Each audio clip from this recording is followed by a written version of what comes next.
Xin chào tất cả mọi người, chào mừng mọi người quay trở lại video của mình. Và hôm nay chúng ta sẽ cùng nhìn lại một hành trình đầy cảm hứng của hãng không Vietjet Air, đi lên từ sự hoài nghi tới phát triển rực rỡ trong và ngoài nước, và đi lên từ sự khó khăn, thách thức. Và chúng ta sẽ cùng tìm hiểu xem là lịch sử hình thành cũng như là những dấu mốc quan trọng của hãng không Vietjet Air. Và cùng mình đi tìm hiểu nhé. Còn bây giờ, đi thôi. Bạn nghĩ gì khi nghe đến cái tên Bikini Airlines? Trong mắt thế giới, đó là một chiêu trò marketing đầy tai tiếng. Nhưng trong mắt các ông lớn tại Seattle hay Toulouse, đó là một đối thủ đáng gờm, một thực thể đã dùng những bản hợp đồng hàng chục tỷ đô để xoay chuyển cả một nền ngoại giao kinh tế quốc tế. Hôm nay, chúng ta sẽ không nói đến những chuyến bay hàng không giá rẻ thông thường.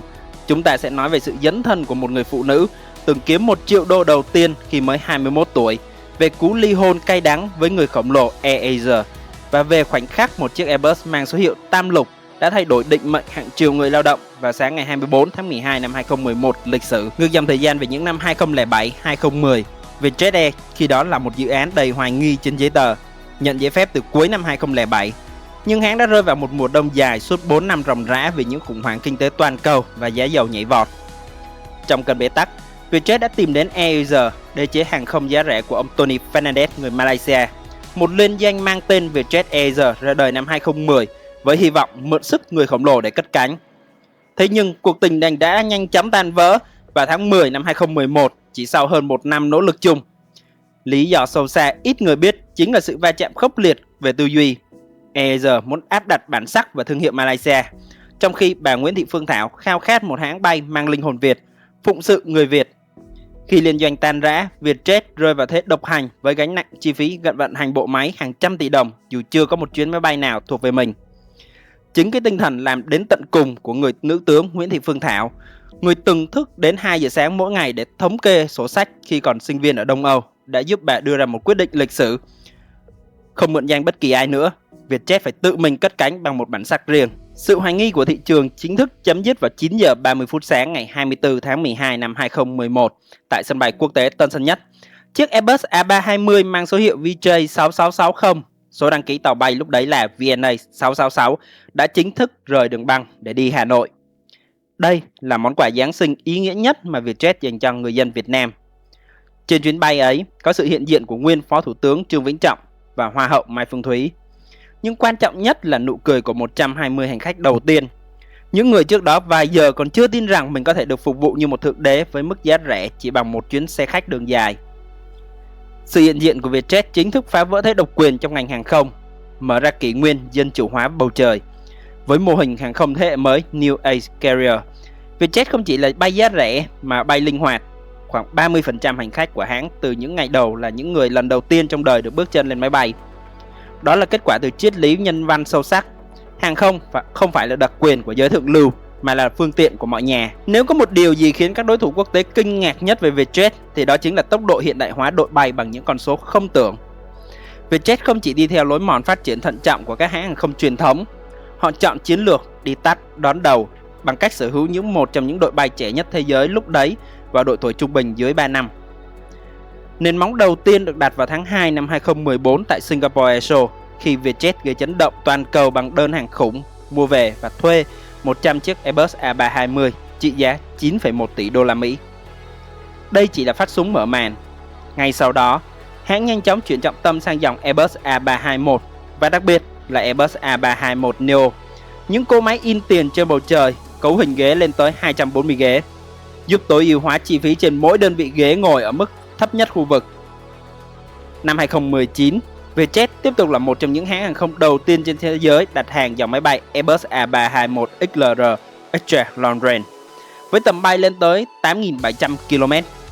Chiếc máy bay thân hẹp này cho phép Vietjet vươn tới tận Úc, Trung Đông, Đông Âu mà không cần gánh nặng về chi phí từ các dòng máy bay thân rộng quá lớn. Đây là một tính toán cực kỳ sắc sảo về giữ vững mô hình giá rẻ ngay cả trên những đường bay dài. Nhưng bước ngoặt thực sự với tầm vóc của hãng chính là việc chuyển sang khai thác dòng máy bay thân rộng Airbus A330. Vào đúng ngày Giáng sinh 25 tháng 12 năm 2021, kỷ niệm 10 năm cất cánh, Vietjet đã đón chiếc Airbus A330-300 đầu tiên mang số đăng bạ VNA 811 đáp xuống sân bay Tân Sơn Nhất. Đây là một quyết định chiến lược để cạnh tranh trực tiếp với các hãng không 5 sao. Chiếc VNA 811 Này vốn là nguồn gốc của AirAsia X, được Vietjet thuê lại để nhanh chóng mở rộng năng lực vận chuyển sau đại dịch. Hiện nay, đội bay Airbus A330-300 của hãng tăng lên 8 chiếc, trở thành xương sống cho dòng máy bay chính cho các chặng bay Melbourne, Sydney, Ấn Độ và các chặng bay charter đi các nước Đông Âu. Chưa dừng lại ở đó, tại Frankfurt Airshow 2024 và trong chuyến thăm của Tổng thống Pháp Emmanuel Macron năm 2025, Vietjet đã chốt siêu hợp đồng 40 chiếc máy bay thế hệ mới Airbus A330 Neo hay còn gọi Airbus A330-900 trị giá hàng chục tỷ đô la Mỹ. Những chiếc máy bay này sử dụng dòng động cơ Rolls-Royce Trent 7000 hiện đại nhất, giúp tiết kiệm 25% nhiên liệu và sẽ là chìa khóa để Vietjet bay thẳng đến trái tim châu Âu vào năm 2026. Bên cạnh Airbus, Vietjet còn duy trì mối quan hệ mang tính ngoại giao hàng không với Boeing thông qua đơn 200 chiếc máy bay Boeing 737 MAX giá trị 25 tỷ đô la Mỹ. Thỏa thuận này đã được trải qua 3 đời Tổng thống Mỹ, từ lễ ký kết với Tổng thống Barack Obama năm 2016 đến việc tăng số lượng dưới thời Tổng thống Trump năm 2018 và chốt lộ trình bàn giao cùng Tổng thống Biden năm 2023. Những thương vụ này trực tiếp tạo ra khoảng 200.000 việc làm cho người Mỹ, đưa Vietjet trở thành một đại sứ bầu trời, đóng góp quan trọng trong cán cân thương mại Việt-Mỹ. Chúng ta phải khách quan nhìn nhận rằng Vietjet không thiếu những vết sẹo.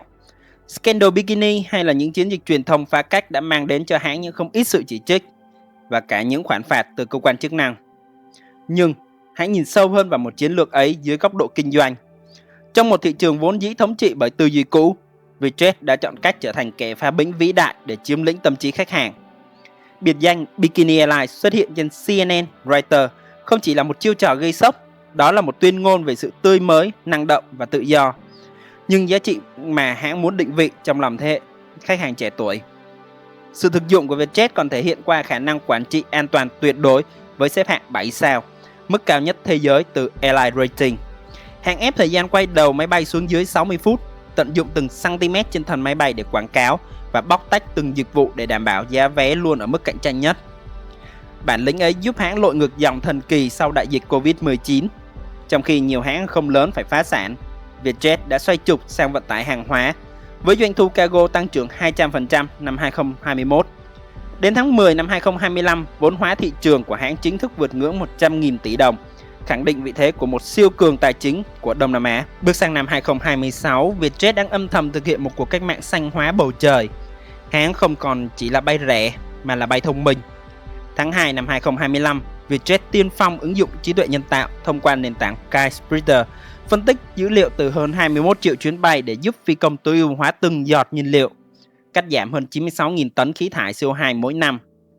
Đặc biệt, Vietjet là hãng hàng không đầu tiên tại Việt Nam bắt tay cùng Đại học Oxford nghiên cứu nhiên liệu cân bằng địa chất, một công nghệ đột phá giúp lưu trữ carbon sâu dưới lòng đất. Đây là lời giải cho bài toán Net Zero 2025 mà Vietjet đang quyết tâm thực hiện để kiến tạo một tương lai bền vững cho thế hệ mai sau. Và cũng chuẩn bị cho những cột mốc lịch sử khác vào mùa hè này. Dự kiến tháng 6, hãng hàng không Vietjet Air sẽ nhận những chiếc Airbus A330 Neo đầu tiên của mình. Tháng 7 thì hãng hàng không cũng sẽ nhận một chiếc máy bay Airbus A321 XLR đầu tiên của mình sau nhiều năm ký kết. Và ngày 11 tháng 7 năm 2026, đường bay xuyên lục địa Hà Nội Almaty Praga chính thức vận hành bằng việc sử dụng dòng máy bay thân rộng Airbus A330 hiện đại và tận dụng thương quyền 5 để đón trả khách ngay tại Kazakhstan. Vietjet sẽ chính thức nối liền trái tim châu Âu với Việt Nam. Đây không chỉ là một đường bay, nó là minh chứng cho tầm vóc của một hãng không đa quốc gia, mang hình cờ đỏ sao vàng, hiện diện rực rỡ khắp năm châu. Mỗi khi ngồi trên chuyến bay của Vietjet và nghe giai điệu Hello Việt Nam vang lên lúc hạ cánh, hãy nhớ rằng phía sau âm thanh ấy là 15 năm của cuộc đấu trí nghẹt thở, là sự hy sinh cá nhân của những người lãnh đạo dám nghĩ lớn và là giấc mơ của 250 triệu lượt khách đã từng cùng hãng chinh phục bầu trời. Vietjet đã chứng minh rằng sức mạnh của một dân tộc không nằm ở tài nguyên sẵn có, mà nằm ở việc chúng ta dám dấn thân, dám thực hiện đến tận cùng giấc mơ của mình. Bầu trời không có giới hạn và khát vọng người Việt cũng vậy. Cảm ơn các bạn đã lắng nghe. Chúc các bạn luôn có những hành trình đầy cảm hứng trên những tầng mây xanh nha. Bây giờ, xin chào và hẹn gặp lại.